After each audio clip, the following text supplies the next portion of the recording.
Hello, my name is Devin Ribeiro, and today we'll be having an informative speech about the history of golf.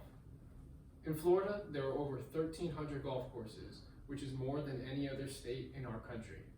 According to Alan Hodges and John Haydu, the golf industry produced over $5 billion in revenue in the year 2000 and has steadily increased every year since. To better understand one of Florida's most popular sports, we will dive deep into its rich history. Along with my years of experience playing the game and extensive research on the topic, I'm here to spread the knowledge about one of Florida's best pastimes. To preview our points, we'll be going over the history of golf equipment as it has changed over time, the rules of the game, and lastly, the sportsmanship displayed in the game of golf. In the 15th century, golf was played using only wooden sticks and small stones. Jumping forward today, we have multi-material golf clubs along with multi-layer golf balls, which has allowed user-friendly results. According to gamblersites.com, the steel golf shafts were only introduced in the 1920s. Jumping forward 40 more years is when the steel golf head, as shown here, was introduced. Jumping forward to present day, we see a carbon fiber and titanium composite golf head, which is the most technological advanced golf equipment produced to this day and has changed the way how golf is played.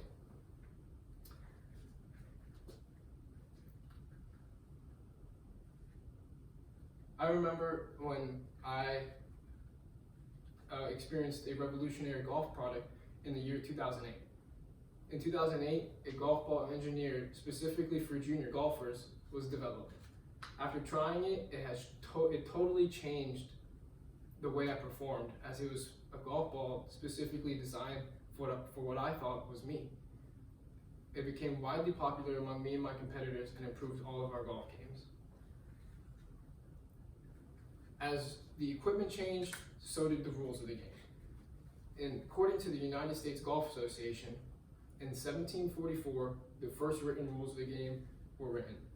Jumping forward to 1884, when the foundation of this organization was founded, which has allowed more additions and changes to the rules as more unique circumstances became available to its participants. I remember a certain rules question that I wasn't too sure of when I participated in a tournament. A seagull flew down and picked up my ball with its beak and flew away. Confused on how to handle the situation, I conversed with a rules official, and he told me about Rule 18-1. Rule 18-1 states that if an outside agency moves your golf ball, you're allowed to replace it at its original position free of penalty. Lastly, we're going to talk about sportsmanship. Sportsmanship covers a broad umbrella of the game of golf.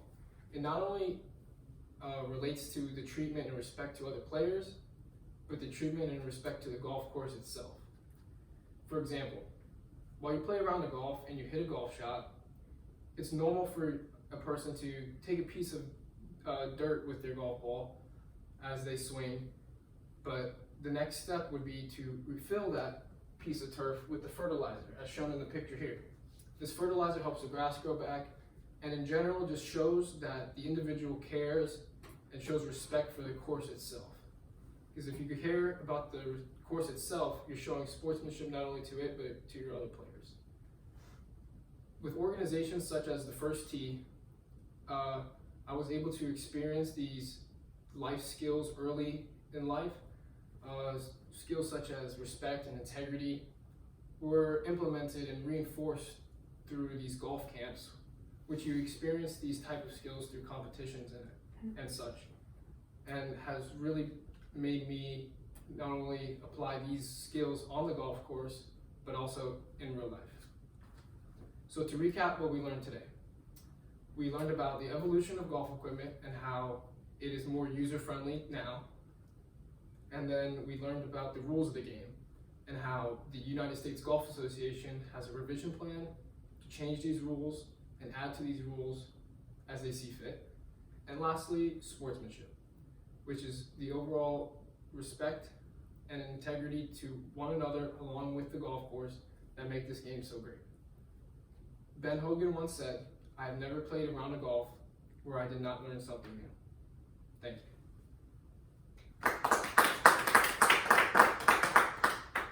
Any questions?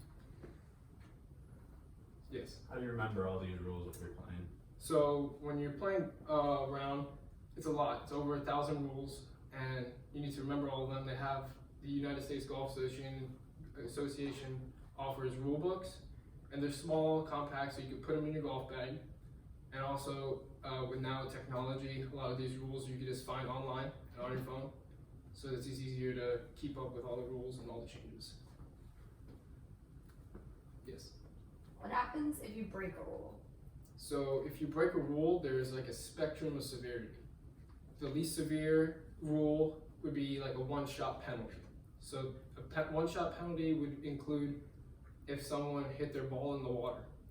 So if you hit your ball in the water, you receive a one-stroke penalty and must drop your ball in the point of entry of the pond.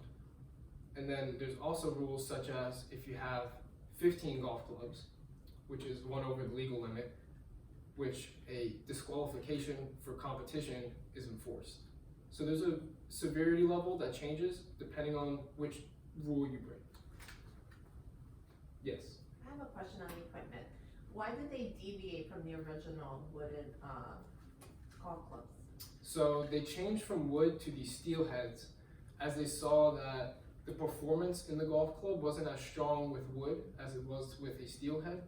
The steel golf heads were providing farther distances, higher ball flights, just overall better performance for its participants and the average golfers.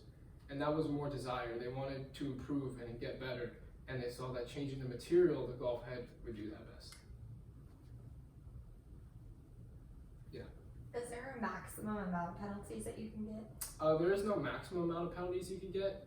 The only thing that would stop you from receiving more penalties would be if you breached one of the penalties that included a disqualification, and then therefore you can't finish your competitive round. But other than that, you could still receive penalties every hole if you did breach one of these rules. Yes. When you play and you have a caddy, is it recommended that your caddy also know the rules and is a professional golfer? Yes, absolutely. So if your caddy knows the rules, it is just better for you as a team to understand the situations you're getting yourself into and making sure you don't breach any of these rules, as there are a lot that may not cross your mind. So having a second expert with you is also going to help you make sure you don't break any rules. Any others? Thank you.